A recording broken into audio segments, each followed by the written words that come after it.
નમસ્કાર, આપ જોઈ રહ્યા છો ન્યૂઝ 18 ગુજરાતી. હું છું સિદ્ધાર્થ ધોળકિયા. સમાચારની શરૂઆત અંબાલાલ પટેલે કરેલી આગાહીથી.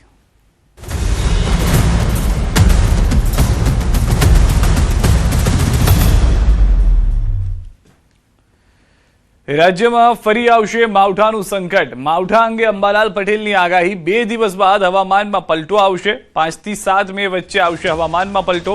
દેશમાં પૂર્વ ભાગમાં ભારે વરસાદની સંભાવના છે. 80 થી 100 કિલોમીટરની ઝડપે પવન ફૂંકાશે.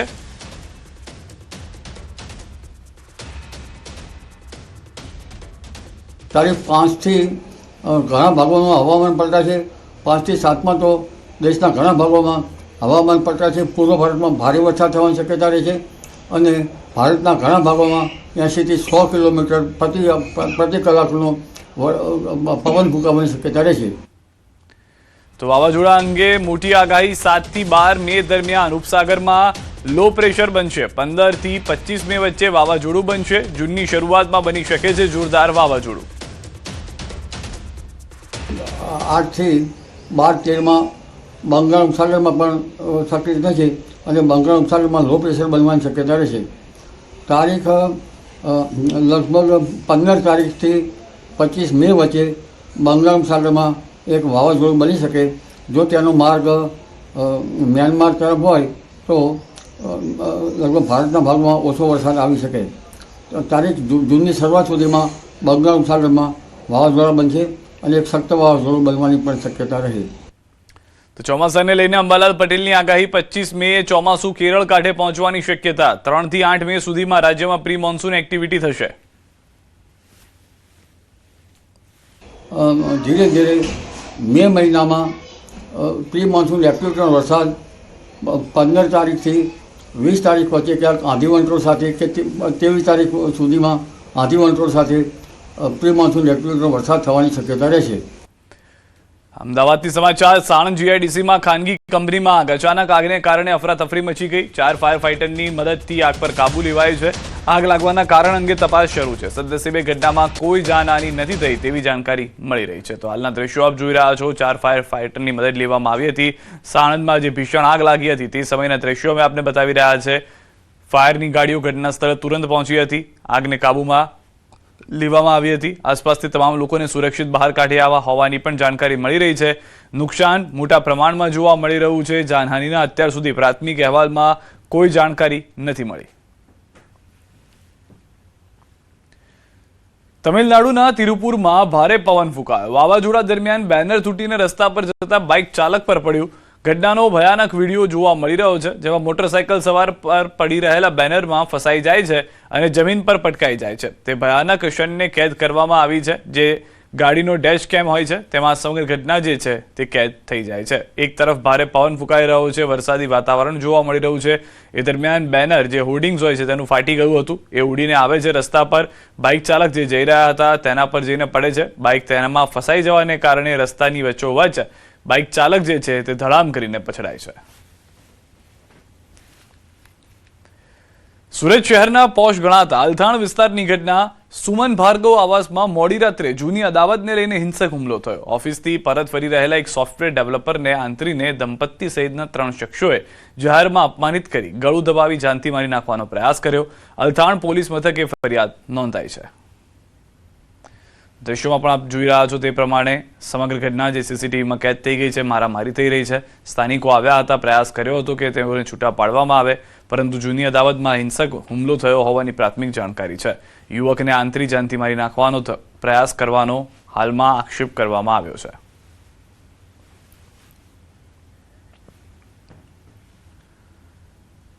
વડોદરાના કન્ટેનરમાંથી કરોડોનો દારૂ ઝડપાયો છે. કન્ટેનરમાંથી મોટી માત્રામાં વિદેશી દારૂનો જથ્થો ઝડપાયો છે. 1250 પેટીમાંથી અંદાજે ₹1.53 કરોડનો દારૂ જપ્ત કરવામાં આવ્યો છે. રાજસ્થાનનો ડ્રાઈવર ગોપાલરામ બિશ્નોઈ ઝડપાયો છે. અમદાવાદ જઈ રહેલા કન્ટેનરને વડોદરાના દુમાડ એક્સપ્રેસ ટોલ નાકા પાસે એલસીબીએ ઝડપ્યું છે. મંજુસર પોલીસ સ્ટેશનમાં પ્રોહિબિશનનો ગુનો નોંધાયો છે.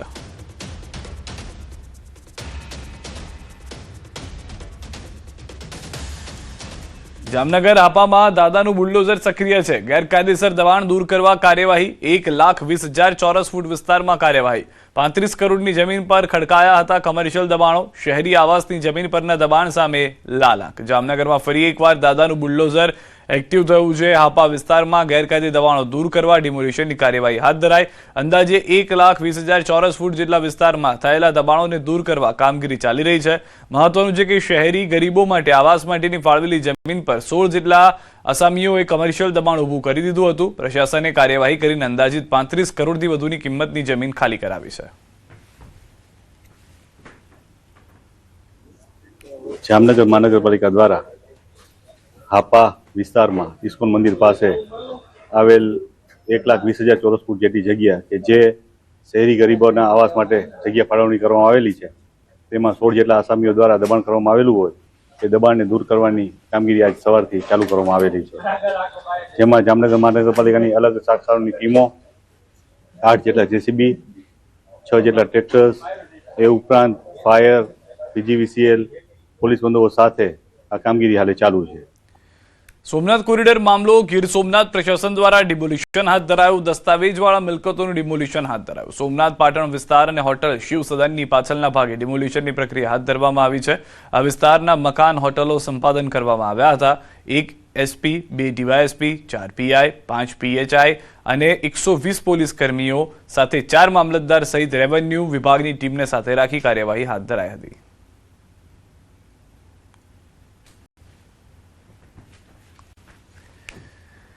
ગાંધીનગરના સંત સરોવર ખાતે રિપેરિંગ કામ હાથ ધરવામાં આવ્યું. સાબરમતી નદી પર આવેલ સંત સરોવર પર રિપેરિંગ કામગીરી હાથ ધરવામાં આવી. સંત સરોવર ડેમના દરવાજા પાસે સિમેન્ટ બ્લોક રિપેરિંગ કામગીરી હાથ ધરવામાં આવી. ગત વર્ષે લાખો લીટર પાણી તમામ 21 દરવાજા ખોલીને છોડવામાં આવ્યું હતું, જેના કારણે સિમેન્ટ બ્લોક બેસી ગયા હતા. ડેમની મજબૂતાઈ વધે તે માટે બ્લોક ફરી બેસાડવાની કામગીરી હાથ ધરવામાં આવી.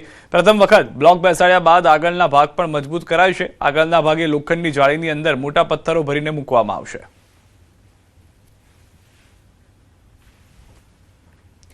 આણંદના ઉમરેઠ વિધાનસભા બેઠકની પેટા ચૂંટણીની મતગણતરીની 4મી તારીખે વિદ્યાનગરની BGVM કોલેજ ખાતે યોજાનાર છે. ધારાસભ્ય ગોવિંદભાઈ પરમારના અવસાન બાદ ખાલી પડેલી આ બેઠક માટે ચૂંટણી યોજાઈ હતી. ભાજપે તેમના પુત્ર હર્ષદ પરમારને અમદાવાદ ઉમેદવાર બનાવ્યા હતા. સૌથી વધારે મહત્વની વાત એ છે કે ગોવિંદભાઈ પરમારના પુત્ર જે છે તેઓના હર્ષદભાઈ પરમારને ભાજપે ઉમેદવાર બનાવ્યા, જ્યારે કોંગ્રેસે ભૃગુરાજસિંહ ચૌહાણને મેદાનમાં ઉતાર્યા. કુલ 306 મતદાન મથકોની મતગણતરી 14 ટેબલ પર 22 રાઉન્ડમાં હાથ ધરાશે. સવારે 8 વાગે પોસ્ટલ બેલેટ અને ત્યારબાદ 8:30 વાગે ઈવીએમની ગણતરી શરૂ થશે. ત્યારે બંને ઉમેદવારોનું ભવિષ્ય આવતીકાલે નક્કી થશે. BGVM ખાતે ઉમરેઠ વિધાનસભાની પેટા ચૂંટણી માટેની કાઉન્ટિંગની પ્રોસેસ આવતીકાલે શરૂ થશે. સવારે 8 વાગ્યા સુધી પહેલા પીબીની કાઉન્ટિંગ થશે અને 8:30 થી ઈવીએમ્સના રાઉન્ડ થશે. ટોટલ 14 ટેબલ ઉપરથી, કેમ કે 306 બૂથ છે, 22 રાઉન્ડમાં મતદાન થશે. ECIની તમામ સૂચનાઓ અનુસાર કાઉન્ટિંગ સેન્ટરની વ્યવસ્થાઓ થઈ ગઈ છે. તો ઉમરેઠની પડે અપડેટ ન્યૂઝ 18 ગુજરાતી પર. જનતાની પસંદગી ન્યૂઝ 18નું ગણિત, ખરાખરીના જંગનું સૌથી ઝડપી પરિણામ ન્યૂઝ 18 ગુજરાતી પર. સૌથી સચોટ ગણિત હવે જનતા કહે છે કે ન્યૂઝ 18 મોખરે છે. મતદાન હોય કે પરિણામ, ન્યૂઝ 18નું સચોટ ગણિત. ઈવીએમનો આંકડો નહીં, ન્યૂઝ 18 પર આંકડાનું ગણિત. ઈવીએમના આંકડા બોલશે, ન્યૂઝ 18 આગળ છે.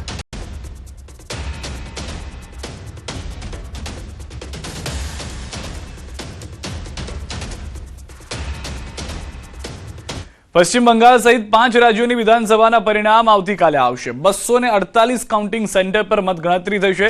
ન્યૂઝ 18 નેટવર્ક દ્વારા સચોટ પરિણામ માટે લાઈવ રિઝલ્ટ હબ LRH દર વખતની જેમ તૈયાર કરવામાં આવ્યું છે. લાઈવ રિઝલ્ટ હબ માટે ખાસ કરીને 5 રાજ્યોમાં રિપોર્ટરની ફોજ ઉતારી દેવામાં આવી છે. 248 કાઉન્ટિંગ સેન્ટર સામે ન્યૂઝ 18 નેટવર્કે 245 રિપોર્ટર તૈનાત કર્યા છે. પરિણામની પડની ખબર જે છે તે હાલમાં અમે આપને બતાવીશું. કઈ રીતના આખા આંકડાઓ છે તે આપણે સૌથી પહેલા જણાવી દઈએ કે અહીંયા આપ જોશો તો આખું એક આવું સેન્ટર લાઈવ રિઝલ્ટ હબ અમે તૈયાર કર્યું છે કે જે દર વખતે અમે જ્યારે ચૂંટણીઓનું આયોજન થાય છે ત્યારે કર્યું છે. અત્યાર સુધીની 5 લોકસભા જે ચૂંટણીઓ છે તેના પરિણામ ન્યૂઝ 18 નેટવર્કે આપને બતાવ્યા છે. 2004, 2009, 2014, 2019 અને 2024ની. તેની સાથે સાથે આપને જણાવી દઈએ કે 2004 થી લઈ અને 2026 સુધીમાં 114 જે ચૂંટણીઓ થઈ છે તે અમે આ રીતે રિઝલ્ટ હબથી બતાવતા આવ્યા છે. 2004 થી લઈ અને 2026 સુધીની નહીં, એમાં 1 રાજ્ય, 2 રાજ્ય, 5 રાજ્ય, અલગ અલગ રાજ્યોની ચૂંટણી એક સાથે થઈ છે.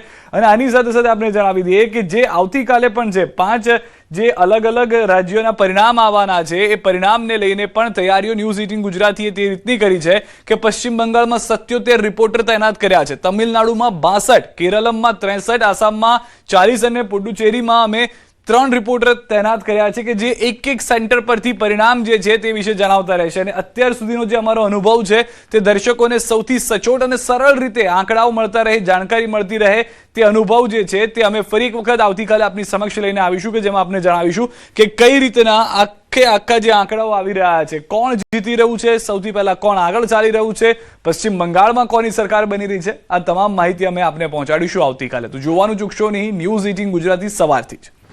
અન્ય સમાચાર પર નજર કરીએ. વડોદરાના શહેરને ટૂંક સમયમાં જ મળશે નવા હોદ્દેદારો. મેયર છે, ડેપ્યુટી મેયર છે અને સ્થાયી સમિતિ અધ્યક્ષ માટે સેન્સ પ્રક્રિયા યોજાઈ છે. નમો કમલમ ખાતે ભાજપ દ્વારા હોદ્દેદારોની પસંદગી માટે સેન્સ પ્રક્રિયા. દુષ્યંત પંડ્યા, માયાબેન કોડનાણી અને પ્રજ્ઞેશ બ્રહ્મટ સેન્સ પ્રક્રિયામાં જોડાયા. વોર્ડ પ્રમુખો અને ધારાસભ્યો અને સાંસદો પાસેથી લેવાશે અભિપ્રાય. દંડક અને પક્ષના નેતા સહિતના મહત્વના હોદ્દાઓ માટે પણ લેવાય સેન્સ. જૂનાગઢ જિલ્લાના વંથલીના ખોરાસા ખાતે પૂર્વ મંત્રી જવાહર ચાવડાની મુલાકાત દરમિયાન મોટી સંખ્યામાં લોકો ઉમટી પડ્યા હતા. દ્વારકેશ મિલ ખાતે લોકો સાથે મુલાકાત કરી અને સ્થાનિક સ્વરાજ્યની ચૂંટણીમાં જીતેલા ઉમેદવાર પ્રવીણ ચાવડાને અભિનંદન પાઠવ્યા હતા. વિસ્તારના લોકોએ પણ તેમનો આભાર વ્યક્ત કર્યો હતો. પ્રવીણ ચાવડાની જીત બાદ પણ જવાહર ચાવડા જિંદાબાદના નારા ગુંજી ઉઠ્યા હતા. પોતાના સંબોધનમાં જવાહર ચાવડાએ કહેવત દ્વારા રાજકીય સંદેશા આપતા જણાવ્યું કે ઉંદરડાને પહેલા દીપડો બનાવ્યો અને હવે એ જ દીપડાને ફરી ઉંદરડો બનાવી દીધો. વલસાડ જિલ્લામાં પણ ભાજપ દ્વારા આજે સેન્સ પ્રક્રિયા હાથ ધરાઈ હતી. જિલ્લામાં યોજાયેલી સ્થાનિક સ્વરાજની ચૂંટણીમાં તાલુકા પંચાયતો, જિલ્લા પંચાયત અને ઉમરગામ નગરપાલિકાના પ્રમુખ અને વાપી મહાનગરપાલિકાના મેયર, ડેપ્યુટી મેયર અને સ્ટેન્ડિંગ કમિટીના ચેરમેન માટે પણ સેન્સ પ્રક્રિયા હાથ ધરાઈ હતી. ભાજપ દ્વારા નિમાયેલા પ્રદેશના નિરીક્ષકોએ આ સેન્સ પ્રક્રિયા દરમિયાન દાવેદારોની સાથે તેમના સમર્થકો અને અન્ય ચૂંટાયેલા સભ્યોને પણ સાંભળ્યા હતા. પ્રમુખ અને ઉપપ્રમુખ પદ મેળવવા માટે દાવેદારોમાં હોડ લાગી છે. વલસાડ જિલ્લા પંચાયતના પ્રમુખ પદ માટે હિતલ પટેલનું નામ ચર્ચા રહ્યું છે, તો વાપી મનપાના મેયર પદ માટે ઉન્નતિ પટેલ, મિત્તલ નંદાણીયા, પ્રિયંકા કહાર, ઉષાબેન પટેલ, દક્ષાબેન પટેલનું નામ ચર્ચામાં છે. નગરપાલિકા, ઉમરગામ નગરપાલિકા, વલસાડ જિલ્લા પંચાયત અને સાથે સાથે જે અમારી બધી તાલુકા પંચાયત છે એની સેન્સની પ્રક્રિયાનો આરંભ આજે કરવામાં આવ્યો છે. ખાસ કરીને જે અમારા ચૂંટાયેલા સભ્યો છે એમનો સેન્સ લેવામાં આવે છે. અમારા પાર્ટીના જે કાર્યકર્તાઓ છે, જે હોદ્દેદારો છે એમના પણ સેન્સ લેવામાં આવશે. છોટાઉદેપુર જિલ્લા પંચાયતના પ્રમુખ માટે ભાજપની સેન્સ પ્રક્રિયા યોજાય. બોડેલી એપીએમસી ખાતે યોજાશે. ભાજપના નિરીક્ષકોએ ચૂંટેલા સભ્યોની સેન્સ લીધી. જિલ્લા પંચાયત પ્રમુખ બનવા માટે સભ્યોએ સેન્સમાં લીધો ભાગ. જિલ્લા પંચાયત પ્રમુખ બનવા માટે મોટી અમરોલ બેઠકના ઉપેન્દ્ર રાઠવાને, વધાજ બેઠકના લક્ષ્મણસિંહ સોલંકીનું નામ ચર્ચામાં. જિલ્લા પંચાયતમાં 32માંથી ભારતીય જનતા પાર્ટીને 29 અને આમ આદમી પાર્ટીને મળી છે 13 બેઠકો. જામનગર જિલ્લા પંચાયત તથા 5 તાલુકા પંચાયત માટેની ભાજપની સેન્સ પ્રક્રિયા. 3 નિરીક્ષકો દ્વારા સેન્સ પ્રક્રિયા હાથ ધરવામાં આવી. નિલેશભાઈ શાહ, સુરેશભાઈ પટેલ અને અરુણાબેન ચૌધરી દ્વારા સેન્સ પ્રક્રિયા કરવામાં આવી. જિલ્લા પંચાયત માટેના દાવેદાર સ્ત્રી સામાન્ય અનામત લાગુ કરવામાં આવી છે. જિલ્લા તેમજ તાલુકાની સેન્સ પ્રક્રિયા પૂર્ણ થયા બાદ પાર્લામેન્ટરી બોર્ડ દ્વારા અંતિમ નિર્ણય લેવામાં આવશે.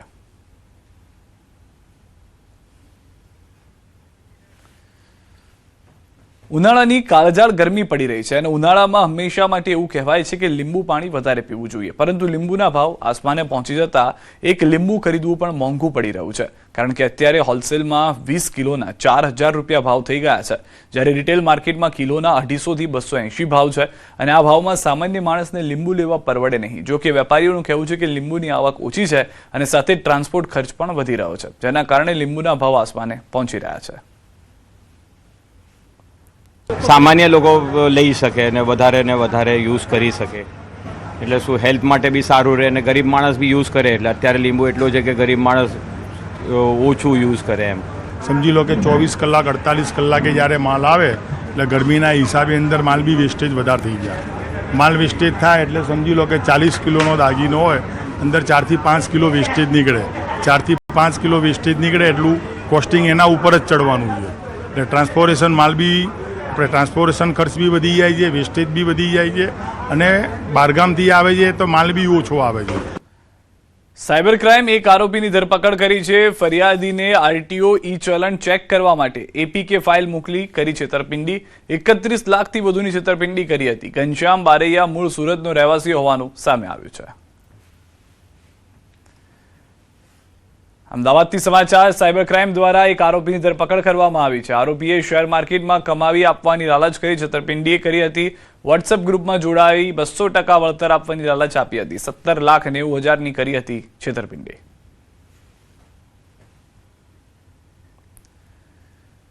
સુરત શહેરમાં અસામાજિક તત્વોનો આતંક છે. અડાજણ વિસ્તારમાં એસબીઆઈ બેંકની પાસે પાનના ગલ્લા પર મારામારી. પાનના ગલ્લા પર ગયેલા 3 ઇસમોએ ઉધારમાં પાન મસાલાની પડીકી માંગી.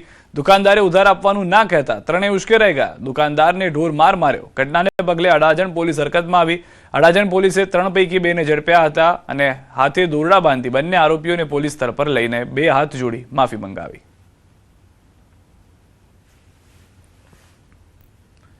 જૂનાગઢથી સમાચાર. યુવા અશ્વપાલકને આવ્યો બ્રેઇન સ્ટ્રોક. લગ્નમાં ઘોડી નચાવતા સમયે તબિયત લથડી હતી.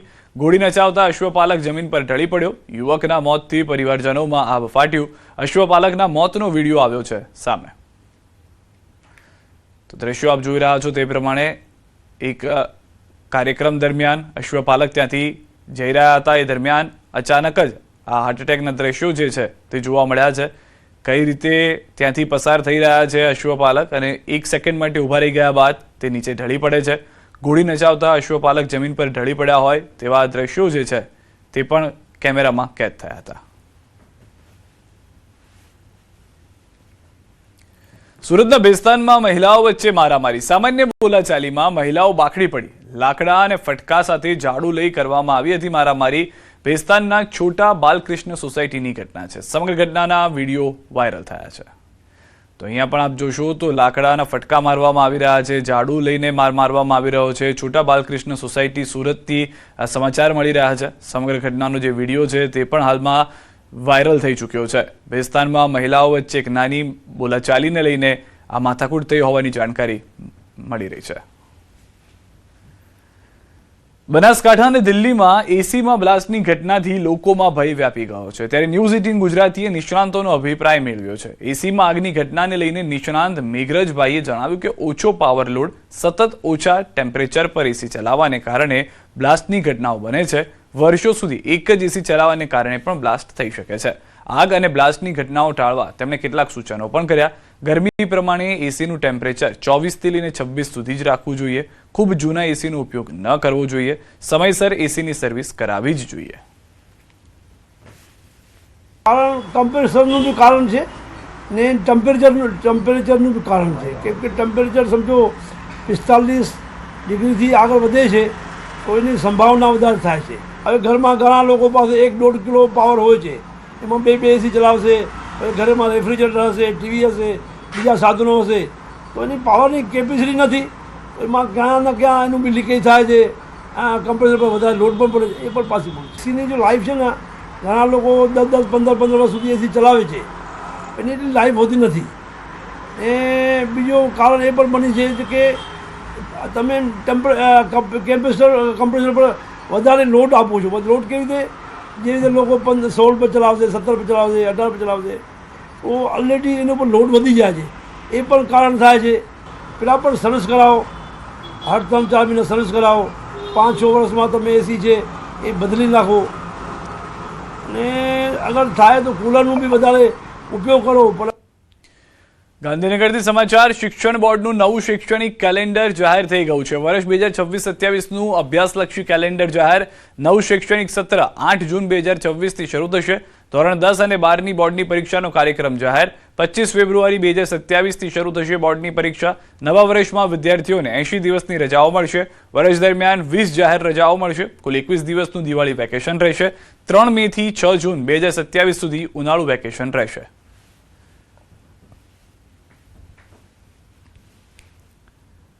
મહુવાના ધારાસભ્ય, રાજ્યકક્ષાના મંત્રી સંજયસિંહ મહિડા અને શિવાજી ફાઉન્ડેશન દ્વારા ચોથા ભવ્ય સમૂહ લગ્નોત્સવનું આયોજન કરવામાં આવ્યું. નડિયાદ ડાકોર રોડ પર આલિન્દ્ર ચોકડી ખાતે 101 નવયુગલનો ભવ્ય સમૂહ લગ્નોત્સવ યોજાશે. મા બાપ, વિહોણી તેમજ જરૂરિયાતમંદ 101 દીકરીઓના ધામધૂમથી કરવામાં આવશે લગ્ન. નવદંપતીઓને કરિયાવરમાં LED, ટીવી, ફ્રીજ સહિતની અનેક જીવન જરૂરી ચીજવસ્તુઓ ભેટ અપાશે. પ્રદેશ ભાજપ અધ્યક્ષ જગદીશ વિશ્વકર્મા અને કેબિનેટ મંત્રી રમણભાઈ સોલંકી ખાસ ઉપસ્થિત રહ્યા. પૂર્વ કેન્દ્રીય મંત્રી દેવુસિંહ ચૌહાણ અને નડિયાદના ધારાસભ્ય પંકજ દેસાઈ સહિતના આગેવાનો આપશે હાજરી. તો સંતો, મહંતો અને મહાનુભાવોની હાજરીમાં દીકરીઓને આશીર્વાદ આપી કરાશે કન્યા વિદાય. ગીર સોમનાથ જિલ્લામાં કોડીનારનું રાજકારણ ફરી ગરમાયું છે. કોડીનારમાં કોંગ્રેસ સભ્યો ચૂંટાયા બાદ અજ્ઞાત સ્થળે ખસેડાયા હતા. તમામ સભ્યો દ્વારકા રોકાયા હોવાની ચર્ચા છે. ત્યારે તાલુકા પંચાયતના સભ્યના પતિ અને મિતિયાજ ગામના સરપંચ સુરપાલ બારડે ચોંકાવનારો આક્ષેપ કર્યો છે. રાત્રિના સમયે હોટલમાં રોકાયેલા સભ્યોને પોલીસે ઘેરીને ધાક ધમકી આપી હતી અને બળજબરીપૂર્વક નિવેદનો લીધા હતા. ત્યારે પોલીસ પર થયેલા આક્ષેપોને કારણે હાલ જિલ્લાનું રાજકારણ ગરમાયું છે. તો આ તરફ કોડીનાર અને ઓખામાં ફિશ બિઝનેસ સાથે સંકળાયેલા જાણીતા બિઝનેસમેન મનોજ મોરીના પત્ની દક્ષાબેન પણ સનસનીખેજ આક્ષેપ કર્યો. તેમનો દાવો હતો કે કોઈ પણ જાતના ગુના વગર દ્વારકા એસપી અને પોલીસ મનોજ મોરીની ધરપકડ કરી છે. તેઓ સંપર્ક વિહોણા બન્યા છે. મનોજ મોરીને કંઈ પણ થશે તો જવાબદારી પોલીસની રહેશે તેવો વિડીયો પણ જાહેર કર્યો છે. અમારા જે 100 થી 150 પોલીસે રાત્રે 9 વાગે અમારી હોટલને ઘેરી અને અમારા ખોટા નિવેદન અમને ધાક ધમકી આપેલ છે. ખોટી રીતના અમને હેરાન પરેશાન કરેલ છે. અમારી મહિલાઓ છે, અમારી પત્નીઓ છે, એને પણ ખોટી રીતના ધાક ધમકી આપી અને નિવેદન લખાવેલ છે. બિઝનેસમેન મનોજ મોરીના પત્નીના આક્ષેપ અને કોડીનાર પોલીસમાં અરજી બાદ મનોજ મોરીને કોડીનાર લવાયા. મહત્વનું છે કે મનોજ મોરીના શાળા કોડીનાર જિલ્લા પંચાયતની વડનગર બેઠકમાંથી ચૂંટણી લડ્યા હતા. શાળાને મદદ કરવા માટે ભાજપના સભ્યોનું અપહરણ કરવાના તેમના પર આરોપ છે. આરોપને લઈને પોલીસે હાલ તેમની પૂછપરછ કરી છે. મોટી સંખ્યામાં કોંગ્રેસ કાર્યકરો પોલીસ સ્ટેશન બહાર જોવા મળ્યા. ત્યારે સમગ્ર મામલે સત્ય હકીકત શું છે તે તપાસના અંતે સામે આવશે. પરંતુ હાલ તો સમગ્ર ઘટનાને લઈને કોડીનાર પોલીસ છાવણીમાં ફેરવાઈ ગયું છે. ઘરવાળા કાલે સમૂહ લગ્નમાં આવ્યા હતા ને અહીંયાથી નીકળ્યા તો 9 વાગે એની દ્વારકા એસપીએ ધરપકડ કરેલી છે. તો અમને કોઈ પણ વસ્તુની ખબર નથી કે કાંઈ પણ એનો ગુનો નથી. તો કેવી રીતે ધરપકડ કરી છે? ફોન પણ લાગતો નથી અને એનો કોઈ કોન્ટેક જ નથી. મારા ઘરવાળાને કંઈ પણ થશે તો એ દ્વારકા એસપી અને પોલીસ ટીમનું એના ઉપર જ ગુનો આવશે. તો આ જે ઘટના છે તેને લઈને કોંગ્રેસમાં સભ્યો સાથે ધાકધમકી, દ્વારકા પોલીસે બળજબરીપૂર્વક નિવેદનો લીધા હોવાના આક્ષેપ લગાવવામાં આવી રહ્યા છે. સમગ્ર વિસ્તાર જે છે તે પોલીસ છાવણીમાં ફેરવાઈ ગયો હોય તેવા પણ દ્રશ્યો જોવા મળ્યા. સમાચારોમાં અત્યારે બસ એટલું જ. આપ જોતા રહો ન્યૂઝ 18 ગુજરાતી.